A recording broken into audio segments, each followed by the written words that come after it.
আসসালামু আলাইকুম ওয়ারাহমাতুল্লাহি ওয়াবারাকাতুহু। প্রিয় দর্শক, আজ আমরা এমন এক মহান ও রহস্যময় বিষয়ে আলোচনা করব যা ইসলামের গভীরতম আকীদার অংশ, লওহে মাহফুজ বা প্রিজার্ভড ট্যাবলেট। এটি এমন এক সত্তা, এমন এক বাস্তবতা যা মানুষের বোধগম্যের বাইরে হলেও ইমানের জগতে এর অবস্থান অপরিসীম। আল্লাহ তাআলা কুরআনে বলেন, বরং এটি এক সম্মানিত কিতাব, লওহে মাহফুজে সংরক্ষিত।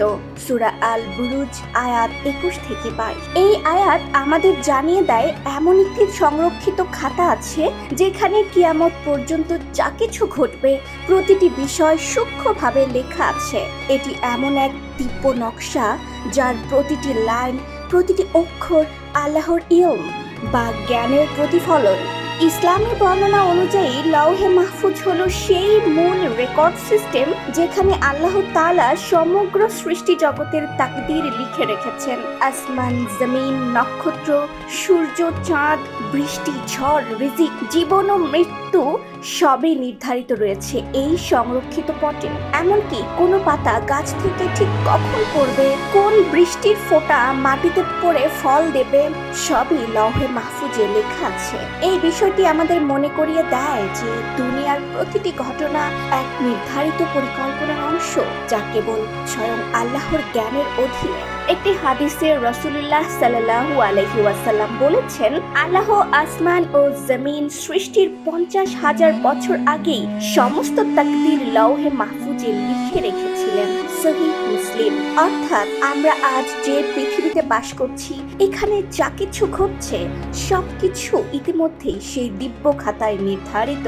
আল্লাহর কাছে অতীত, বর্তমান ও ভবিষ্যৎ সব একসাথে স্পষ্ট। তিনি জানেন কোন মানুষ কি সিদ্ধান্ত নেবে, কখন সে হাসবে বা কাঁদবে, কোথায় জন্ম নেবে, আবার কখন পৃথিবী ছেড়ে যাবে। কিন্তু এর মানে এই নয় যে মানুষ বাধ্য, বরং আল্লাহ মানুষকে স্বাধীন ইচ্ছা দিয়েছেন এবং সেই ইচ্ছার ফলাফল তিনি পূর্বেই জানেন।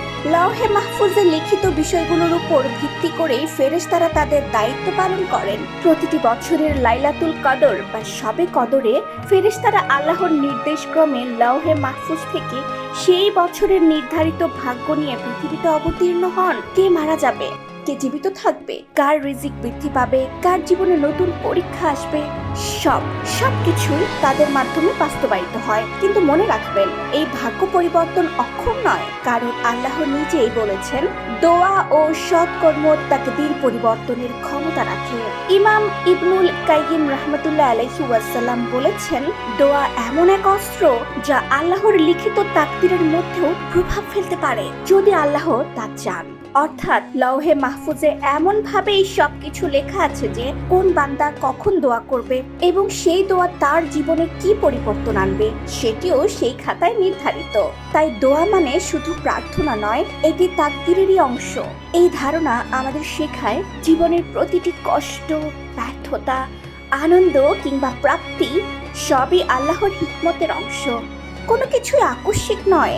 আমরা অনেক সময় ভাবি, কেন আমাদের জীবনে সমস্যা আসে, কেন দেরিতে সাফল্য আসে, কিন্তু লওহে মাহফুজ আমাদের শেখায় সবকিছুরই একটি উদ্দেশ্য আছে। আল্লাহ তাআলা কখনো অন্যায় করেন না, বরং তিনি জানেন কখন কোন জিনিস আমাদের জন্য ভালো হবে এবং দোয়া করে নিজের তাকদীর পরিবর্তনের সুযোগ তো আল্লাহ তাআলা লিখেই রেখেছেন, তাই না? প্রিয় দর্শক, লওহে মাহফুজের রহস্য আমাদের ইমানের জগতে এক আশ্চর্য দৃঢ়তা যোগায়। এটি আমাদের শেখায় যে আল্লাহর জ্ঞান সীমাহীন, তার পরিকল্পনা নিখুঁত আর তার করুণা অসীম। তাই দুনিয়ার কষ্টে হতাশ না হয়ে সাহসিকতার সাথে আমাদের উচিত ধৈর্য ধারণ করা, নিয়মিত দোয়া করা এবং আল্লাহর উপর পূর্ণ আস্থা রাখা, কারণ আল্লাহর লেখা কখনো ভুল নয়। শেষে একটি কথা বলবো, এই আলোচনা যদি আপনাকে অনুপ্রাণিত করে, আপনার ঈমানকে আরো দৃঢ় করে তোলে, তাহলে আমাদের চ্যানেলটি সাবস্ক্রাইব করুন। আপনার একটি সাবস্ক্রিপশন আমাদের নতুন ইসলামিক ভিডিও তৈরি করতে অনুপ্রেরণা যোগায়। আল্লাহ আমাদের সবাইকে লওহে মাহফুজের লেখা কল্যাণময় তাকদীর দান করুন। আমিন। সাথে আছি।